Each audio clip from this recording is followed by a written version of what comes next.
Bem-vindo a esse vídeo aqui que vai encerrar o mês do horror, esse primeiro mês do horror que eu efetivamente li alguma coisa extremamente assustadora, porque esse foi o meu primeiro livro de terror que eu li, senti medo e mesmo assim adorei o livro.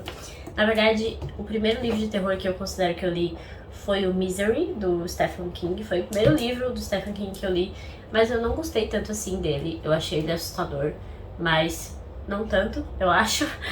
E esse livro aqui, eu simplesmente devorei em 3 dias. Não tenho coragem de ver o filme, já falei pra vocês que eu sou bem medrosa. Estou agora começando nesses livros de terror e acredito que o filme deve ser terrível. O roteiro do filme também foi escrito pelo autor do livro, que foi o William Peter Blatty. E se ele conseguiu fazer o filme mais ou menos parecido com esse livro aqui, eu tenho certeza que eu não vou ver de jeito nenhum. O Exorcista basicamente vai contar a história de uma atriz muito famosa, que tem uma vida muito boa, que é a Chris. A Chris é divorciada, se divorciou recentemente, tem uma filhinha de 8, 9 anos, se eu não me engano, que é a Regan.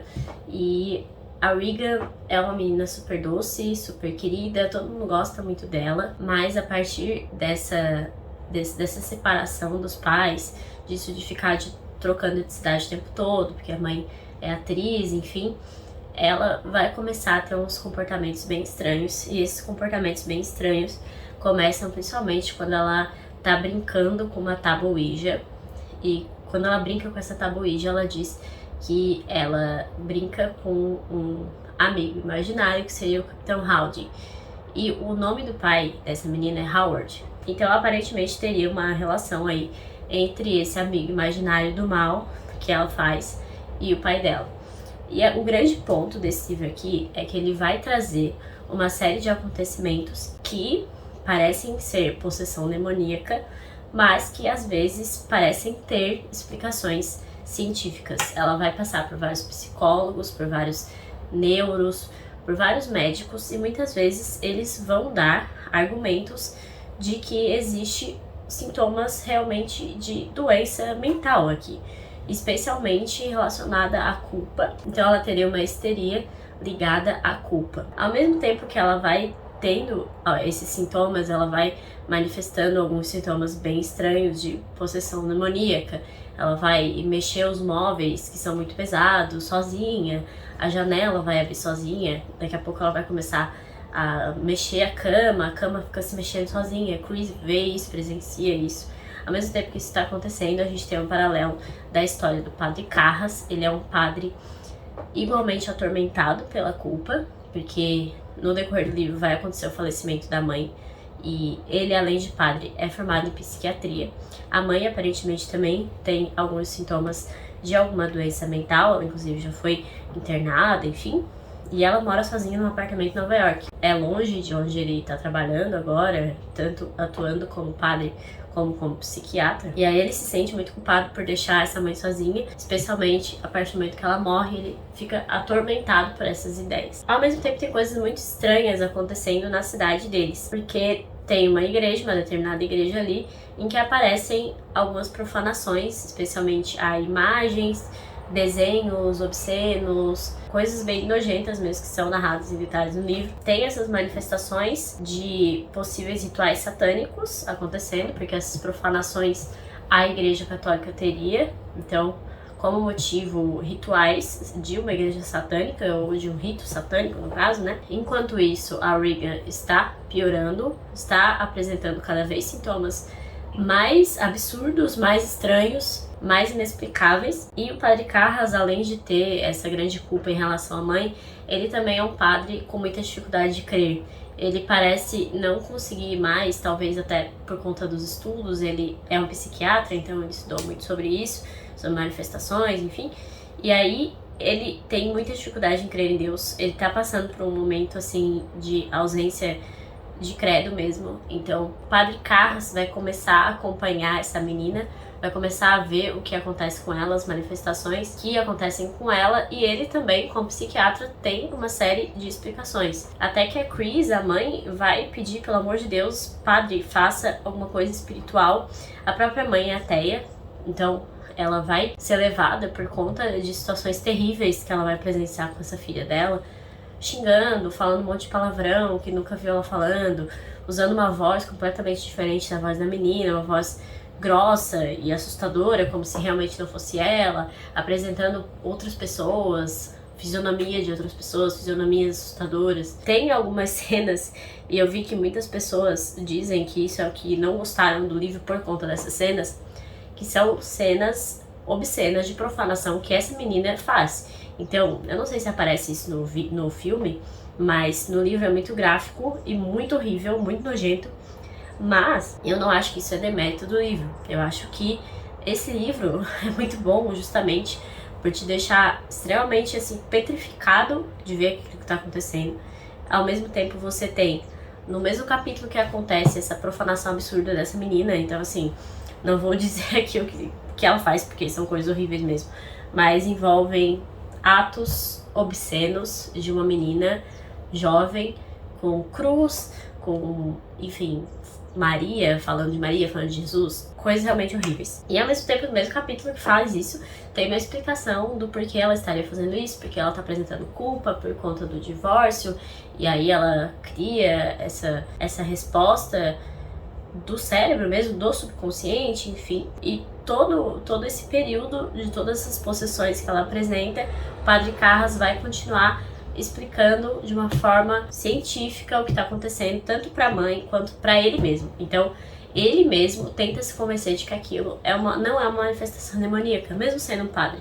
Só que muitas coisas vão demonstrando, e ele como padre tem conhecimento do que são manifestações demoníacas, do que não é, enfim, porque isso também está na doutrina da igreja. Aparecem coisas que ele não consegue, que não é possível explicar de uma forma lógica. Então, por exemplo, ela começa a falar ao contrário. Então, ela fala uma frase, e aí, pra você entender o que ela tá falando, você tem que ver ao contrário. Umas coisas bem tensas, na hora bem assustador. Por exemplo, tem um momento aqui que o padre tá falando com a Regan, e ela aparentemente está com essa possessão demoníaca, e ele vai perguntar quem é você, e ela vai responder meu gnose. E aí, se você lê isso ao contrário, fala eu sou ninguém. Você é homem? Miss, disse ela. Isso é uma resposta? Miss. Ou seja, sim, ao contrário. E aí ele pergunta de onde você veio. E a possessão, a Regan responde Swed, ou seja, Deus, ao contrário. Você vem de outro país? Swededonvewan. Negócio assim. Significa ao contrário. Não, eu venho de Deus. Essas coisas não existem explicações, porque ela tá falando de uma forma que não tem como ela falar normalmente. Não tem como uma pessoa falar normalmente isso de forma tão rápida, de forma tão lúcida. E aí isso seria, por exemplo, um argumento para conseguir fazer, então, um exorcismo. E ele vai coletando várias coisas, vai fazendo todos os papéis para pedir o exorcismo para a Igreja Católica, que é um procedimento extremamente burocrático, e ele consegue então esse exorcismo. A igreja vai deixá-lo fazer, e ele próprio se mostra muito cético em relação a isso. Parece que ele mesmo não acredita que vai ser possível, e a igreja não aceita o exorcismo. Tudo isso envolve também um assassinato que acontece aqui. Tem toda uma investigação, e aparentemente o culpado pelo assassinato seria o demônio que possuiu a Regan. Tem muitas evidências nesse sentido, só que o grande ponto do livro, que foi o que a Tati falou na resenha dela e que me convenceu a ler, e que eu acho que merece ser lido só por isso, é que tudo que tem uma explicação metafísica nesse livro tem também uma explicação científica. E quando você se encaminha para o final, você vê isso de uma forma extremamente clara. Então, mesmo eu que sou católica, e no começo do livro eu pensei, não, isso aqui com certeza é uma possessão demoníaca, não tenho muita dúvida em relação a isso. No final, você fica pensando assim, porque depois de conseguir todas essas informações de manifestações de doenças mentais e de problemas do subconsciente, do inconsciente, enfim, você quase se convence de fato de que tudo que aconteceu nesse livro aqui está no plano do subconsciente dos personagens. É muitíssimo interessante. Essa construção do autor é incrível.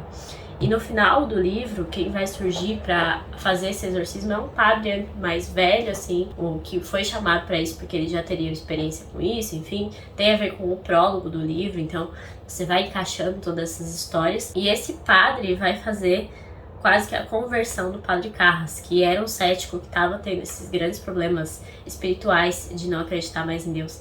E a parte que eles conversam é simplesmente muito bonita. Ele vai falar pro Padre Carras que ele também já teve seus momentos de não acreditar, enfim. E aí o Carras vai perguntar, então, quando que ele começou a acreditar de fato em Deus? E ele vai responder: no fim, percebi que Deus nunca me pediria algo para o qual eu soubesse ser psicologicamente incapaz. Que o amor que ele pedia estava na minha vontade e não devia ser sentido como emoção. Não, de jeito nenhum. Ele queria que eu agisse com amor, que eu fizesse pelos outros, e que eu devia fazer isso com quem me repelia, creio, pois seria um ato maior de amor do que qualquer outro. Sei que tudo isso deve parecer muito óbvio para você, mas na época eu não conseguia perceber. Uma cegueira estranha. Quantos maridos e esposas devem ter acreditado que não se amavam mais, porque seus corações não mais batiam acelerados quando viam seus amados? Acho que é aí que está Damien. Damien é o nome do Padre Carras. A possessão. Não nas guerras, como algumas pessoas acreditam, e muito raramente em intervenções extraordinárias como esta aqui, esta menina, esta pobre criança. Não, costumo ver a possessão nas coisas pequenas, Damien. Nas picuinhas e nos desentendimentos, na palavra cruel e cortante que salta livre a língua entre amigos, entre namorados, entre marido e mulher. Temos muito disso e não precisamos de Satanás para criar nossas guerras. Conseguimos criá-las sozinhos. Achei muito interessante isso. E você vê que a escrita desse livro é muito boa, muito fluida. E ele tem muitos diálogos no livro. Então, eu li em 3 dias. Eu simplesmente devorei a história. Não conseguia largar, mesmo extremamente assustada com as situações que eu contei. E, inclusive, enojada, né? Porque tem, realmente, como eu disse, cenas muito nojentas. Mas eu acho que faz parte da construção do livro.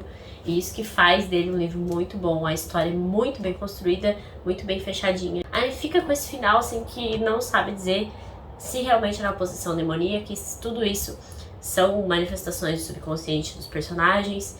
Você tem toda essa questão de acreditar ou não. Um próprio padre sendo cético aqui, não sabendo se acredita mais em Deus ou não por conta das coisas que sofreu na vida. Então, todos esses elementos fazem essa história extremamente incrível. Eu acho que vale muito a pena conhecer.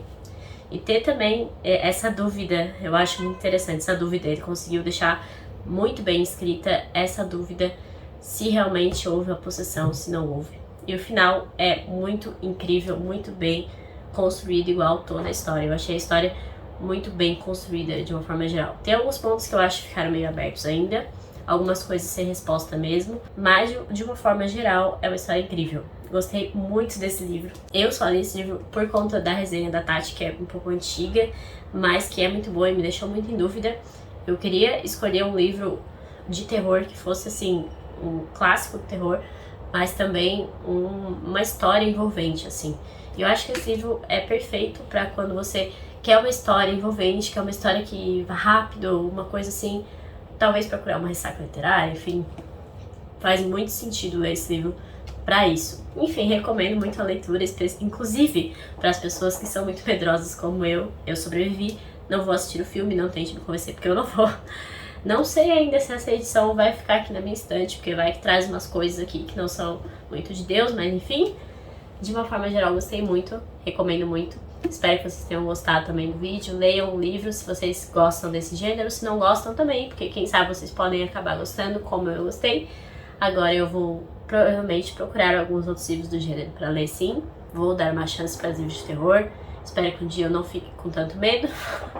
Me acostume com isso. Se você gostou da resenha, não deixe de curtir e se inscrever no canal, que me ajuda bastante. E até a próxima, até o próximo mês do horror também, que espero que eu participe ainda mais do que foi esse.